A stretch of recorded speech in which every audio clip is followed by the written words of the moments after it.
Assalamualaikum warahmatullahi wabarakatuh. Selamat datang di Cerita dari Selatan. Apa kabar? Semoga kalian semua selalu dalam keadaan sehat dan bahagia. Ya, di channel ini, kita akan berbagi cerita-cerita menarik dari sudut pandang yang berbeda. Jangan lupa dukung kami dengan klik tombol subscribe, nyalakan lonceng notifikasi, dan tinggalkan like serta komentar di bawah. Selamat menonton. Udara di desa Cikole mulai beranjak dingin saat matahari perlahan tenggelam di balik perbukitan. Warna oranye, merah, dan ungu berbaur di cakrawala, menciptakan pemandangan yang seharusnya damai. Namun, bagi Rudi, pemandangan itu terasa seperti alarm yang berbunyi nyaring. Di sekelilingnya, ladang jagung miliknya terlihat sepi dan hanya ada suara angin yang berdesir, seolah-olah berbisik memperingatkannya. Sudah hampir 1 jam ia berada di sini, setelah seharusnya ia pulang bersama warga lainnya. Rudi, seorang pemuda berusia 25 tahun, memiliki sifat yang keras kepala dan tak kenal takut. Nasihat para tetua kampung yang selalu bilang untuk pulang sebelum maghrib dianggapnya sebagai cerita dongeng pengantar tidur. Jangan sampai ketemplan jin, begitu kata Pak Mamat, tetangganya. Rudi hanya tertawa. Memangnya zaman sekarang masih percaya begituan? Ia tahu betul, ladang ini punya reputasi buruk. Beberapa orang pernah tersesat dan berhalusinasi melihat sosok-sosok aneh. Namun, Rudi merasa berbeda. Ia ingin membuktikan bahwa semua itu hanyalah mitos belaka. Sore ini, ia sengaja tetap tinggal untuk menyelesaikan pekerjaan yang tanggung, yaitu memanen jagung yang tersisa. Ia ingin menantang mitos tersebut. Seolah-olah ia ingin membuktikan bahwa ia adalah satu-satunya orang yang bisa bertahan di sana hingga malam tiba. Tangan Rudi lincah memetik jagung, memasukkannya ke dalam karung goni. Lampu senter di kepalanya menerangi beberapa meter di depannya, tetapi sisanya adalah kegelapan yang pekat. Suara jangkrik mulai terdengar nyaring, seakan menyambut kedatangan malam. Rudi merasa hawa dingin yang aneh, padahal saat ia tiba di sini, cuaca masih cukup panas. Bulu kuduknya meremang. Ia berhenti sejenak dan melihat sekeliling. Tidak ada apa-apa. Hanya ladang jagung yang luas dan gelap. Ia melanjutkan pekerjaannya, mencoba mengabaikan perasaan tidak enak itu. Ia menghibur dirinya sendiri dengan bernyanyi lagu-lagu pop yang ia dengar dari radio. Namun, lagu-lagu itu tidak bisa menghalau kesunyian yang ada di sana. Tiba-tiba, suara azan maghrib terdengar sayup-sayup dari masjid di ujung desa. Rudi merasa seperti ada seseorang yang mengawasinya. Ia menoleh ke belakang, tapi tidak ada siapa-siapa. Tiba-tiba, ia mendengar suara gemerisik dari balik pohon beringin di ujung ladang. Rudi langsung mengambil parang yang ia bawa, dan dengan perlahan, ia mendekati pohon itu. Sesampainya di dekat pohon beringin, suara itu menghilang. Rudi menghela napas lega. Ia berpikir, mungkin itu hanya hewan liar. Ia memutuskan untuk pulang karena malam sudah semakin larut. Dalam perjalanan pulang yang mulai gelap, ia berjalan di jalan setapak yang sempit, dikelilingi oleh pepohonan dan semak-semak. Ia menyalakan senter yang ada di tangannya. Namun sepertinya senternya itu bermasalah karena cahayanya berkedip-kedip, bahkan mati sesekali. Senter itu hanya menyala sebentar-sebentar saja, membuat perjalanan Rudi semakin sulit. Ia berusaha untuk tetap tenang, namun suasana di sekitarnya terasa sangat mencekam. Tiba-tiba, ia mendengar suara rintihan.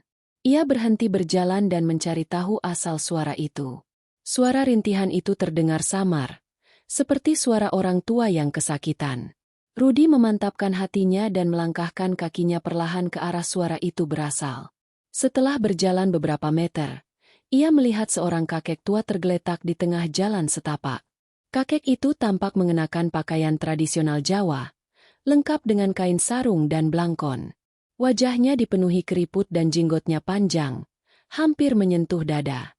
Penampilannya sangat aneh, seolah-olah ia berasal dari zaman yang sangat lampau. Ia tampak memegangi kakinya yang berdarah dan meringis kesakitan. Rudi merasa ragu untuk menolongnya. Ia takut kakek itu adalah jin atau makhluk halus yang menyamar. Namun, suara rintihan kakek itu terdengar sangat menyedihkan dan hati nurani Rudi tergerak untuk menolongnya. Ia memutuskan untuk menyingkirkan keraguannya dan menolong kakek itu. "Kakek, kenapa? Kenapa kakek di sini sendirian?" tanya Rudi. Kakek itu memandang Rudi dengan tatapan mata yang kosong. "Nak, kaki kakek sakit. Kakek tidak bisa jalan," jawab kakek itu dengan suara yang serak. "Kakek tersesat di hutan ini?" tanya Rudi lagi. Kakek itu menggeleng. "Tidak, nak. Rumah kakek di depan sana. Kakek hanya ingin pulang." Rudi terkejut. Ia tidak pernah tahu ada rumah di tengah hutan ini. Ia hanya berpikir bahwa hutan ini adalah hutan angker dan tidak ada orang yang berani tinggal di sana. "Mari kakek, biar saya bantu," kata Rudi, lalu memapah kakek itu untuk berdiri. Rudi merasa ada yang tidak beres. Tubuh kakek itu terasa sangat dingin, bahkan lebih dingin dari udara di sekitarnya. Namun, Rudi memaksakan dirinya untuk mengantarnya hingga depan rumahnya. Rudi dan kakek itu berjalan dengan sangat perlahan. Sepanjang perjalanan, tidak ada percakapan. Hanya ada suara rintihan kakek itu dan suara napas Rudi yang memburu karena lelah. Ia tidak tahu mengapa ia merasa sangat lelah. Padahal ia baru berjalan beberapa meter. "Rumah kakek sudah dekat, nak," kata kakek itu, memecah keheningan. Rudi melihat ke depan, dan benar saja, ada sebuah rumah tua yang tampak usang. Rumah itu berada di tengah hutan, dikelilingi oleh pohon-pohon besar. Rumah itu tampak seperti rumah tua yang ditinggalkan, namun lampu di dalamnya menyala, seolah-olah ada orang yang tinggal di sana. Melihat rumah itu, bulu kuduk Rudi kembali meremang. Ia merasa ada aura yang tidak mengenakan dari rumah itu. Namun, ia tidak bisa mengurungkan niatnya untuk mengantar kakek itu sampai depan pintu. Sesampainya di depan pintu, kakek itu mengucapkan terima kasih. "Terima kasih, nak. Kakek tidak tahu harus bagaimana kalau tidak ada kamu."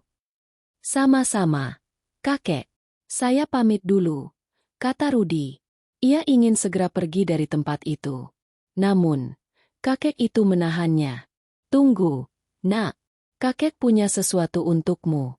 Ini sebagai tanda terima kasih kakek," kata kakek itu sambil memberikan sebuah bungkusan yang berisi uang dan sebuah cincin permata. Rudi merasa tidak enak menerima uang itu. "Tidak usah, kakek. Saya menolong kakek dengan ikhlas," kata Rudi menolak. "Ambillah, nak." Kakek ikhlas memberikannya. "Ini tidak seberapa, tapi cincin ini adalah tanda terima kasih kakek. Pakailah," kata kakek itu memaksa. Rudi akhirnya menerima bungkusan itu. Lalu ia pergi dari rumah itu dan pulang ke rumahnya. Namun, ia tidak tahu bahwa ia baru saja memasuki dunia yang tidak pernah ia bayangkan. Dunia di mana makhluk-makhluk tak kasat mata hidup berdampingan dengan manusia. Dan cincin yang ia dapatkan dari kakek itu adalah kunci untuk memasuki dunia itu. Langit malam pekat menelan sisa-sisa cahaya senja. Gelap yang terasa berbeda, bukan hanya ketiadaan sinar matahari, melainkan gelap yang seolah hidup dan bernapas di sekitar Rudi. Dengan langkah gontai, ia memapah kakek misterius itu menyusuri jalan setapak yang semakin menyempit. Hawa dingin merasuk ke tulang, bukan hanya dari angin malam, tetapi dari sentuhan tangan kakek yang terasa seperti es. Setiap sentimeter perjalanan terasa sangat berat, seolah-olah beban kakek di pundaknya bukan hanya fisik, melainkan juga sesuatu yang tak kasat mata. Rudi merasa energinya terkuras habis, napasnya memburu, padahal ia hanya berjalan beberapa langkah. "Rumah kakek sudah dekat, nak," bisik kakek itu dengan suara serak yang terasa lebih dekat dari seharusnya. Seolah bisikan itu langsung merayap di telinga Rudi. Rudi menoleh, mencoba melihat wajah kakek itu di tengah kegelapan. Namun hanya siluet kabur yang terlihat. Wajahnya seperti tenggelam dalam bayangan. Rudi kembali memandang ke depan. Matanya menyusuri jalan setapak yang berkelok-kelok. Di kejauhan, di antara pepohonan yang menjulang tinggi, ia melihat sebuah titik cahaya. Titik cahaya itu berkedip-kedip, seolah memanggil mereka. Jalan setapak tiba-tiba berubah. Sebelumnya, jalan itu hanya jalan tanah biasa, namun sekarang terasa seperti ada batu-batu kecil yang tajam di bawah kakinya. Rudi merasa ada yang tidak beres. Hutan di sekitarnya juga terasa berbeda. Pepohonan yang tadinya tampak normal, Kini terlihat seperti makhluk-makhluk mengerikan dengan dahan-dahan yang menyerupai tangan-tangan kurus, seolah siap untuk mencengkera mereka. Rudy mencoba menepis pikiran-pikiran itu. Ia terus berjalan, memaksakan diri. Hati-hati, nak, bisik kakek itu lagi. Di sini banyak penghuni. Rudy terdiam, tidak berani bertanya lebih lanjut. Ia hanya fokus pada titik cahaya di kejauhan, berusaha mencapai rumah itu secepat mungkin. Ketika mereka semakin dekat, rumah itu mulai terlihat jelas. Sebuah rumah panggung tua, terbuat dari kayu yang usang dan ditumbuhi lumut. Jendela-jendelanya tampak seperti mata-mata kosong yang menatap ke arah mereka. Namun, di dalam rumah itu, cahaya lampu minyak yang hangat terlihat berkedip-kedip, seolah memberi harapan. Rudy menghela napas lega. Setidaknya ia akan bisa melepaskan beban ini dan segera pulang. Itu rumah kakek, kata kakek itu sambil menunjuk ke arah rumah. Jangan takut, nak, rumah ini aman. Namun, bagi Rudy, rumah itu tidak terlihat aman sama sekali. Aura mistis yang sangat kuat menyelimuti rumah itu. Rudy bisa merasakannya. Ia bisa merasakan bisikan-bisikan halus yang entah datang dari mana, seolah rumah itu sendiri sedang berbicara dengannya. Ia ingin lari, ingin meninggalkan kakek itu sendirian, namun hati nuraninya tidak mengizinkan. Ia sudah berjanji pada dirinya sendiri untuk mengantarkan kakek itu sampai depan pintu. Mereka tiba di depan tangga rumah. Rudy menaruh kakek itu di sana. Lalu ia menghela napas panjang. Ia merasa lelah, sangat lelah. Ia tidak pernah merasa selelah ini sebelumnya. Terima kasih, nak, kata kakek itu dengan senyum yang aneh. Senyum yang tidak sampai ke matanya. Kamu sudah sangat membantu. Rudy hanya mengangguk. Ia tidak bisa berkata-kata lagi. Ia hanya ingin pulang, ingin segera meninggalkan tempat ini dan melupakan semua kejadian ini. Namun, kakek itu menahannya. Tunggu, nak, kakek punya sesuatu untukmu. Kakek itu merogoh sakunya dan mengeluarkan sebuah bungkusan kecil. Ini, ambillah. Sebagai tanda terima kasih kakek. Rudy mencoba menolak. Tidak usah, kakek. Saya ikhlas menolong. Ambillah, nak. Jangan menolak rezeki. Kakek itu memaksa. Ini hanya sedikit uang dan sebuah cincin. Pakailah cincinnya. Nak, itu cincin keberuntungan. Rudy tidak bisa menolak lagi. Ia mengambil bungkusan itu dan memasukkannya ke dalam saku. Ia kemudian berpamitan dan bergegas pergi. Namun, ia tidak tahu bahwa ia baru saja mengambil sesuatu yang akan mengubah hidupnya selamanya. Rudy berjalan pulang dengan langkah cepat. Jantungnya berdebar kencang. Ia ingin segera keluar dari hutan ini dan kembali ke peradaban. Ia merasa tertekan, seperti ada sesuatu yang mengawasinya dari balik kegelapan. Ia sesekali menoleh ke belakang, tetapi tidak ada siapa-siapa. Ia tahu, ia tidak sendirian. Tiba di rumah, hari sudah sangat larut malam. Rudy langsung masuk ke kamar dan mengunci pintunya. Ia duduk di kasur, lalu mengeluarkan bungkusan dari kakek itu. Bungkusan itu berisi uang kertas yang digulung rapi dan sebuah cincin permata berwarna hijau yang indah. Rudy memandangi cincin itu. Permata itu tampak bersinar di bawah cahaya lampu kamarnya, seolah memiliki cahayanya sendiri. Ia memakai cincin itu di jari manisnya, dan cincin itu terasa pas, seolah-olah cincin itu memang dibuat untuknya. Sejak saat itu, hal-hal aneh mulai terjadi pada Rudy. Ia bisa melihat makhluk-makhluk tak kasat mata di sekelilingnya, dan kadang mendengar bisikan-bisikan misterius. Bisikan-bisikan itu terdengar seperti suara-suara yang jauh, namun ia bisa menangkap setiap kata yang diucapkan. Suatu malam, saat ia sedang menonton televisi, ia melihat sosok bayangan hitam di balik jendela. Bayangan itu seperti manusia, namun sangat tinggi dan kurus. Rudy kaget. Lalu ia mematikan televisi dan mengintip dari jendela. Namun, tidak ada siapa-siapa. Ia mulai merasa khawatir. Ia mencoba untuk mengabaikan semua hal aneh yang terjadi. Namun hal itu semakin sering terjadi.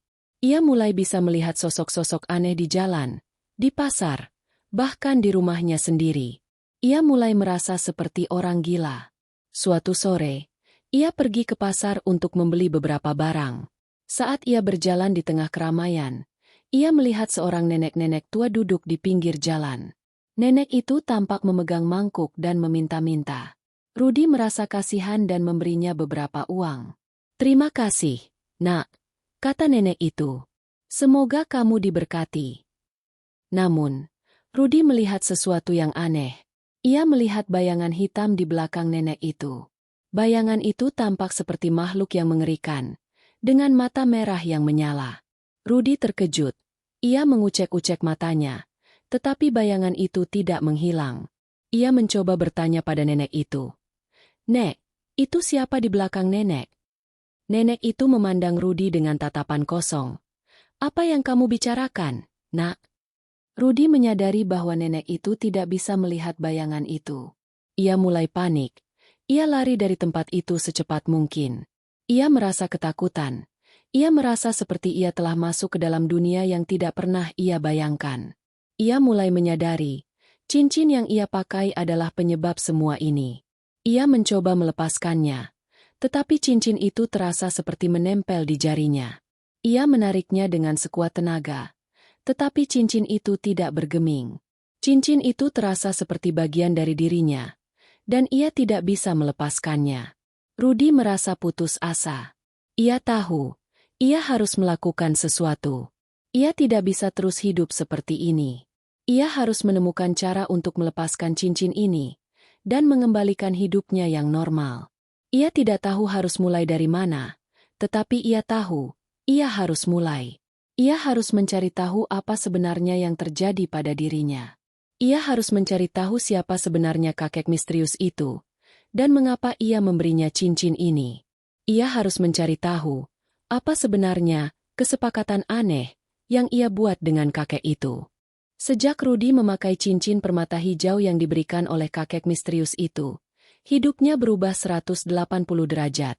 Lingkungannya yang tadinya terasa normal kini terasa asing dan penuh dengan bayangan-bayangan yang menakutkan. Ia tidak bisa lagi menjalani hidupnya dengan tenang. Tidurnya selalu diiringi oleh mimpi buruk. Ia selalu merasa diawasi, dan ia selalu mendengar bisikan-bisikan aneh yang datang dari segala arah. Bisikan-bisikan itu terdengar seperti gumaman tak jelas, tetapi Rudi tahu, bisikan itu ditujukan padanya. "Cincin itu adalah milik kami," bisik sebuah suara yang terasa sangat dekat dengan telinganya. "Kamu adalah salah satu dari kami sekarang." Rudi mencoba untuk tidak peduli, tetapi bisikan-bisikan itu semakin sering dan semakin nyaring. Suatu hari, saat ia sedang makan di dapur, ia mendengar suara bisikan yang jelas. "Ada kami di sini. Kami di mana-mana. Kamu tidak bisa lari dari kami." Rudi membanting sendoknya dan lari ke kamarnya. Ia duduk di pojok ruangan, lututnya ditarik ke dada, dan ia menutupi telinganya dengan kedua tangannya, berharap suara-suara itu akan menghilang. Tetapi, suara-suara itu tidak menghilang. Suara-suara itu semakin kencang, seolah-olah mereka ingin menembus kepalanya. Selain suara-suara aneh, Rudi juga mulai bisa melihat makhluk-makhluk tak kasat mata. Ia bisa melihat mereka di mana-mana. Di jalan, di pasar, bahkan di dalam rumahnya. Makhluk-makhluk itu memiliki berbagai bentuk dan ukuran. Ada yang seperti bayangan hitam, ada yang seperti sosok manusia, dan ada juga yang seperti hewan aneh. Mereka tidak bisa dilihat oleh orang lain, dan mereka selalu mengawasi Rudi dengan tatapan mata yang kosong. Suatu malam, saat Rudi sedang tidur, ia terbangun karena merasa ada sesuatu yang aneh. Ia membuka matanya dan melihat sosok bayangan hitam berdiri di samping tempat tidurnya. Bayangan itu sangat tinggi dan kurus, dan ia memiliki mata merah yang menyala. Rudi ketakutan. Ia ingin berteriak, tetapi suaranya tercekat di tenggorokannya. Bayangan itu tidak bergerak. Ia hanya berdiri di sana dan menatap Rudi dengan mata merahnya yang menyala. Rudi menatap bayangan itu, dan ia merasa seperti bayangan itu sedang memanggilnya. Seolah-olah ia ingin mengajaknya pergi. Rudi merasa lelah dengan semua ini. Ia tidak bisa lagi menjalani hidupnya dengan normal. Ia tidak bisa lagi makan dengan tenang. Ia tidak bisa lagi tidur dengan nyenyak. Dan ia tidak bisa lagi pergi kemanapun tanpa merasa diawasi. Ia merasa putus asa. Ia merasa seperti ia telah kehilangan akal sehatnya. Ia mencoba untuk melepaskan cincin itu, tetapi cincin itu terasa seperti menempel di jarinya. Ia menariknya dengan sekuat tenaga, tetapi cincin itu tidak bergeming. Cincin itu terasa seperti bagian dari dirinya, dan ia tidak bisa melepaskannya. Rudy mulai menyadari bahwa ia telah membuat kesalahan besar. Ia telah menolong orang yang salah, dan ia telah menerima hadiah yang salah. Ia tahu, ia harus melakukan sesuatu. Ia harus menemukan cara untuk melepaskan cincin ini, dan mengembalikan hidupnya yang normal. Ia tidak tahu harus mulai dari mana, tetapi ia tahu, ia harus mulai. Ia tidak bisa terus hidup seperti ini. Dengan pikiran yang kalut dan hati yang penuh ketakutan, Rudy memutuskan untuk mencari bantuan. Ia tahu, ia tidak bisa menghadapi semua ini sendirian. Ia teringat akan nasihat para tetua kampung, dan ia memutuskan untuk mencari salah satu dari mereka. Ia teringat pada Pak Darta, seorang tetua kampung yang terkenal memiliki pengetahuan tentang hal-hal gaib.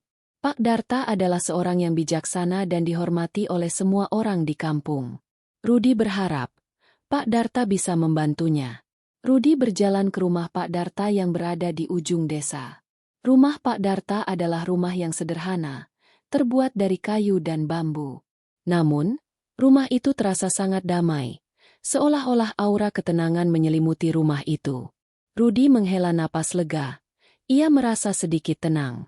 Ia mengetuk pintu, dan Pak Darta membukakan pintu untuknya. "Rudy, nak, ada apa? Wajahmu pucat sekali," kata Pak Darta dengan suara yang lembut. Rudy tidak bisa menahan air matanya. Ia menangis di depan Pak Darta.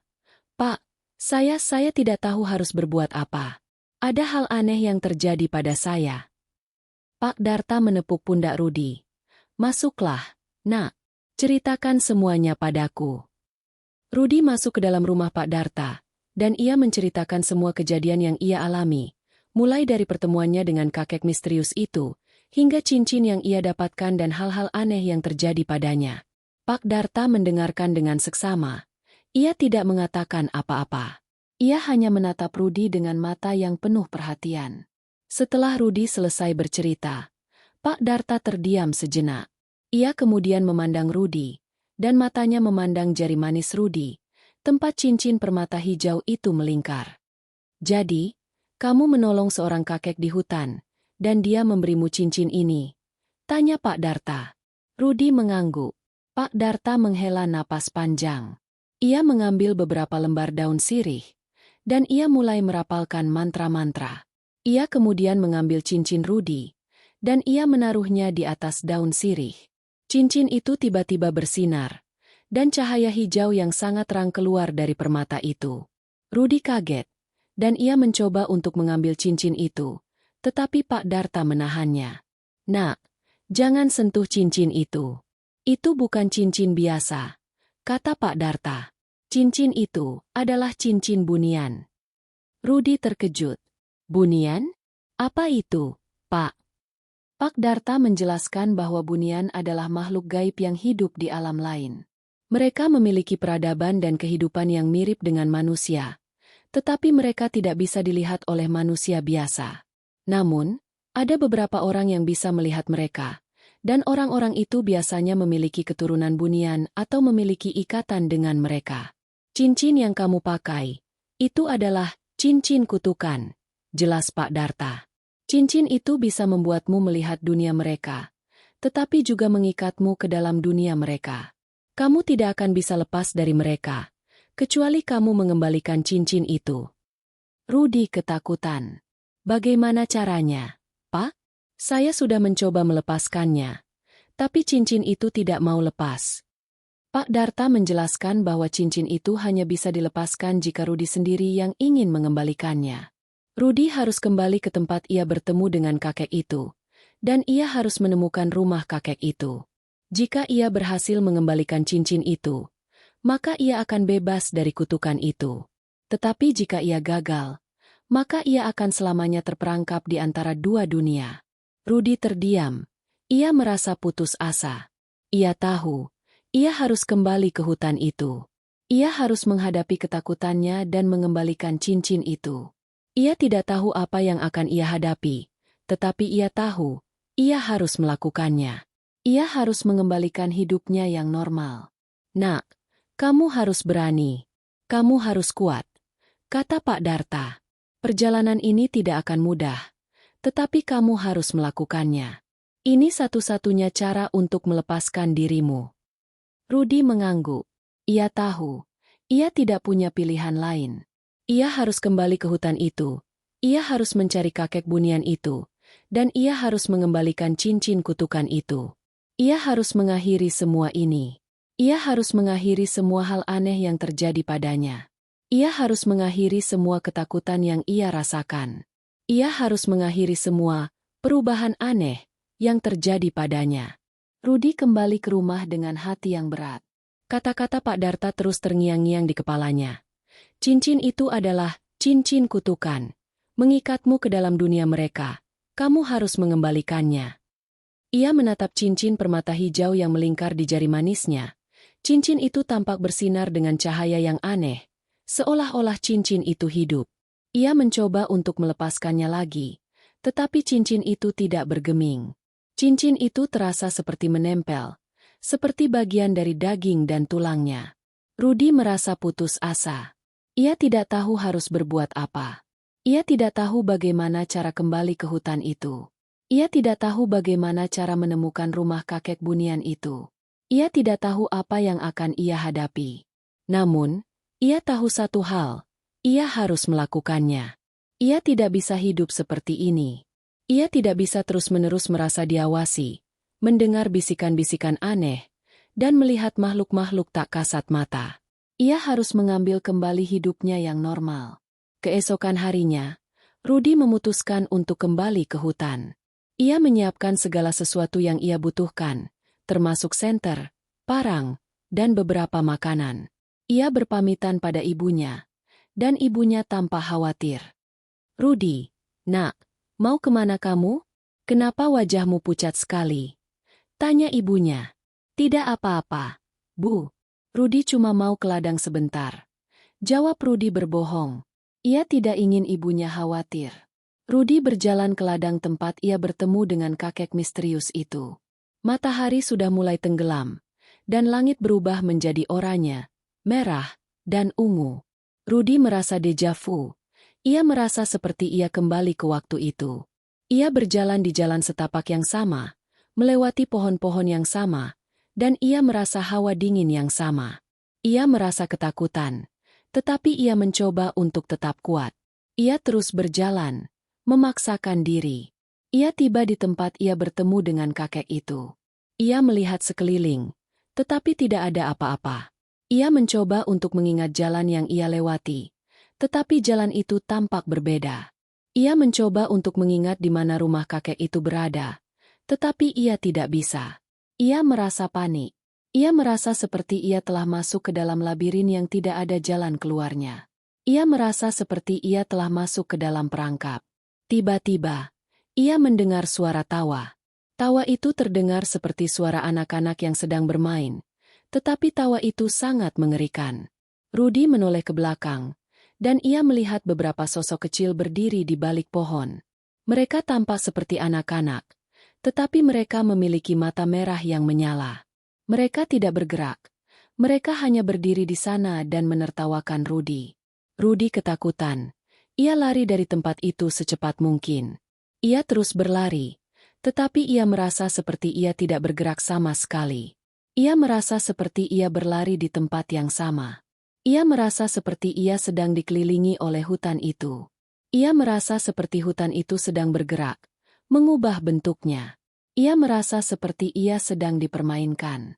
Ia berhenti berlari, dan ia melihat sekeliling. Ia melihat makhluk-makhluk tak kasat mata berdiri di sekelilingnya, menatapnya dengan mata kosong.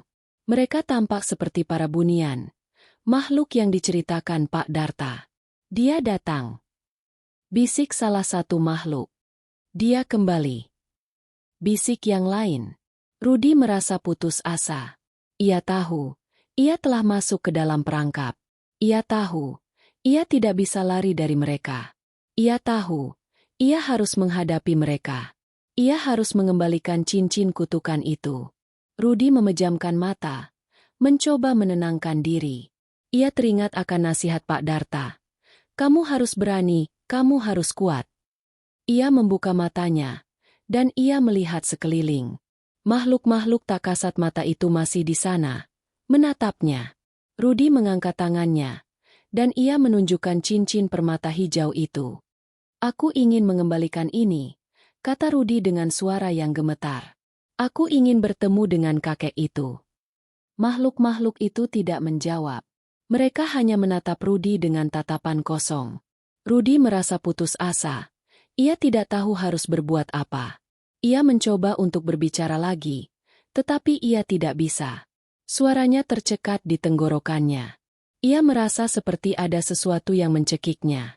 Tiba-tiba, ia mendengar suara bisikan dari belakangnya. Ikuti kami. Bisik suara itu. Rudi menoleh ke belakang, dan ia melihat dua sosok anak kecil berdiri di sana.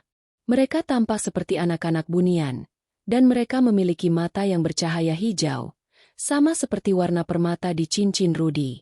Rudi ragu-ragu, tetapi ia memutuskan untuk mengikuti mereka. Ia tidak punya pilihan lain. Ia mengikuti mereka menyusuri jalan setapak yang gelap, melewati pohon-pohon yang mengerikan, dan ia merasa seperti ia sedang masuk ke dalam dunia lain. Ia merasa seperti ia sedang masuk ke dalam dunia para bunian. Mereka tiba di sebuah tempat yang aneh. Tempat itu tampak seperti desa, tetapi desa itu sangat sepi. Rumah-rumah tampak usang, dan tidak ada tanda-tanda kehidupan. Rudi merasa aneh. Ia merasa seperti ia sedang berada di tempat yang salah. Rumah kakek ada di sana. Bisik salah satu anak bunian itu sambil menunjuk ke sebuah rumah tua yang usang. Rudi menoleh ke arah rumah itu, dan ia merasa terkejut. Rumah itu adalah rumah yang sama dengan rumah yang ia lihat saat ia mengantar kakek itu. Namun, rumah itu tampak lebih tua dan lebih usang. Rudi merasa ada yang tidak beres. Ia berjalan ke arah rumah itu, dan ia mengetuk pintu. Tidak ada jawaban. Ia mencoba mengetuk pintu lagi, tetapi masih tidak ada jawaban. Rudi merasa putus asa. Ia berbalik untuk pergi, tetapi ia mendengar suara bisikan dari belakangnya. Jangan pergi. Bisik suara itu. Rudi menoleh, dan ia melihat kakek misterius itu berdiri di sana, dengan senyum yang aneh di wajahnya. Kamu kembali. Nak, aku tahu kamu akan kembali. Rudi merasa ketakutan, tetapi ia mencoba untuk tetap tenang. Kakek, saya ingin mengembalikan cincin ini, kata Rudi sambil menunjukkan cincin permata hijau itu. Saya tidak bisa lagi menahan kutukan ini. Hidup saya berubah menjadi mengerikan. Kakek itu tertawa. Tawa itu terdengar seperti suara gema yang berlipat ganda, dan tawa itu membuat bulu kuduk Rudi merinding. Kutukan? Nak, itu bukan kutukan. Itu adalah anugerah. Kamu bisa melihat dunia kami. Kamu bisa menjadi bagian dari kami. Tidak, kakek. Saya tidak mau, kata Rudi. Saya ingin hidup saya yang normal kembali. Kakek itu menggelengkan kepalanya. Nak, kamu tidak bisa kembali. Kamu telah membuat kesepakatan aneh denganku. Kamu telah mengambil cincinku, dan kamu telah mengikat dirimu pada dunia kami. Kamu adalah milik kami sekarang. Rudi merasa putus asa. Ia tahu, ia telah terperangkap. Ia tidak bisa lari dari mereka. Ia tidak bisa kembali ke dunia manusia. Ia tidak bisa kembali ke rumahnya. Ia tidak bisa kembali ke kehidupannya yang normal. Ia hanya bisa pasrah. Kakek bunian itu tersenyum puas. Senyum yang tidak sampai ke matanya. Senyum itu terasa seperti senyum kemenangan. Rudi menatapnya dengan tatapan putus asa. Ia tahu, ia telah terperangkap. Ia tidak bisa lari. Ia tidak bisa bersembunyi. Ia tidak bisa kembali. Kamu adalah milik kami sekarang, nak, bisik kakek itu, dan suaranya terdengar seperti suara gema yang berlipat ganda. Cincin itu adalah ikatanmu dengan kami. Kamu tidak bisa melepaskannya. Kamu tidak bisa menghapusnya. Rudi merasa lemas. Ia jatuh berlutut, Dan ia menutupi wajahnya dengan kedua tangannya. Ia merasa sangat bodoh. Ia merasa sangat naif. Ia merasa sangat menyesal. Ia menyesal telah menolong kakek itu. Ia menyesal telah mengambil cincin itu. Ia menyesal telah datang ke hutan ini. Tiba-tiba, ia mendengar suara tawa. Ia membuka matanya, dan ia melihat kakek itu tidak sendirian. Ada banyak sosok di sekelilingnya, menertawakan dirinya. Mereka adalah para bunian, makhluk-makhluk yang diceritakan oleh Pak Darta. Mereka memiliki berbagai bentuk dan ukuran. Ada yang seperti anak-anak, ada yang seperti wanita, ada yang seperti pria. Mereka semua memiliki mata yang bercahaya hijau, sama seperti warna permata di cincin Rudy. Lihat dia, bisik salah satu bunian. Dia putus asa. Bisik yang lain, dia tidak bisa lari dari kita. Rudy merasa seperti ia sedang dipermainkan. Ia merasa seperti ia adalah boneka di tangan mereka. Ia merasa seperti ia adalah objek hiburan mereka. Ia merasa sangat marah, tetapi ia juga merasa sangat takut. Ia tidak bisa melakukan apa-apa. Ia tidak bisa melawan mereka. Ia hanya bisa pasrah. Kakek bunian itu mendekati Rudy, dan ia menepuk pundaknya. Nak, jangan sedih. Kamu akan senang di sini. Kamu akan menjadi salah satu dari kami. Kamu akan memiliki kekuatan yang tidak pernah kamu bayangkan. Rudy mengangkat kepalanya. Saya tidak mau kekuatan itu. Saya hanya ingin hidup saya yang normal kembali. Kakek itu menggelengkan kepalanya. Nak, kamu tidak bisa kembali. Kamu telah membuat kesepakatan aneh denganku. Kamu telah mengambil cincinku, dan kamu telah mengikat dirimu pada dunia kami. Kamu adalah milik kami sekarang. Rudy berdiri, dan ia mencoba untuk berlari. Ia mencoba untuk lari dari tempat itu. Ia mencoba untuk lari dari mereka. Namun, ia tidak bisa. Ia merasa seperti ada sesuatu yang menahannya. Ia merasa seperti ia sedang berlari di tempat yang sama. Ia merasa seperti ia sedang berputar-putar di tempat yang sama. Ia merasa seperti ia sedang terperangkap di dalam perangkap alam gaib.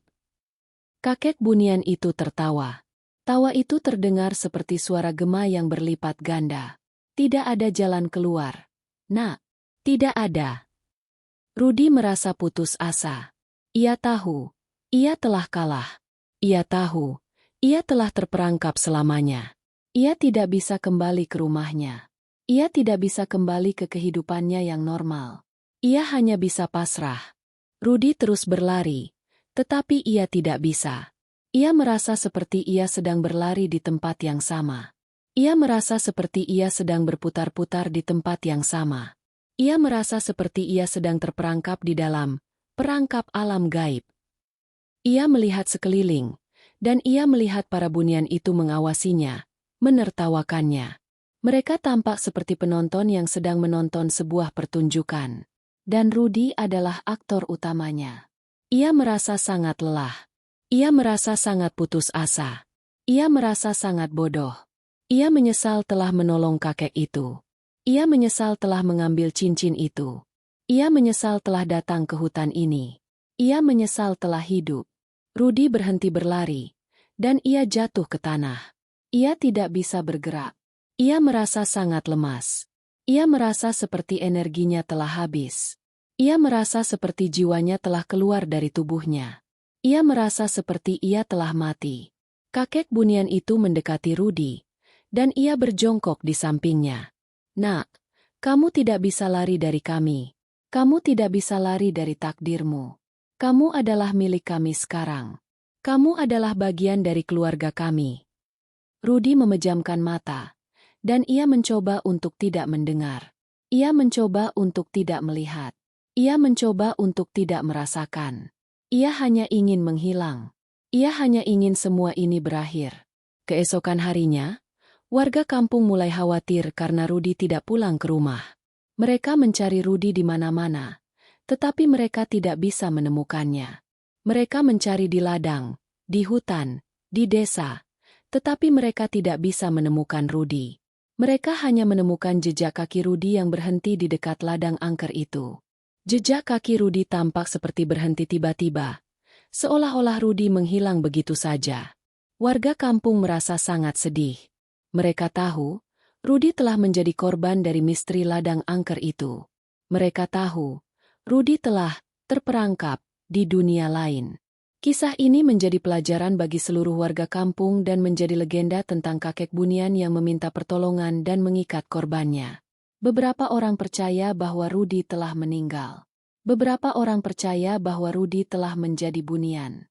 Dan beberapa orang percaya bahwa Rudi masih hidup, terperangkap di antara dua dunia, mengembara di alam gaib, tidak bisa kembali ke dunia manusia. Tidak ada yang tahu apa yang sebenarnya terjadi pada Rudi. Namun, satu hal yang pasti, Rudi tidak pernah kembali. Jejaknya menghilang begitu saja, seolah-olah ia tidak pernah ada. Dan cincin permata hijau itu, cincin kutukan itu, tidak pernah ditemukan. Mungkin, cincin itu masih ada di sana, menunggu korban berikutnya. Dan mungkin, kakek bunian itu masih ada di sana, menunggu seseorang yang cukup berani, atau cukup bodoh, untuk menolongnya.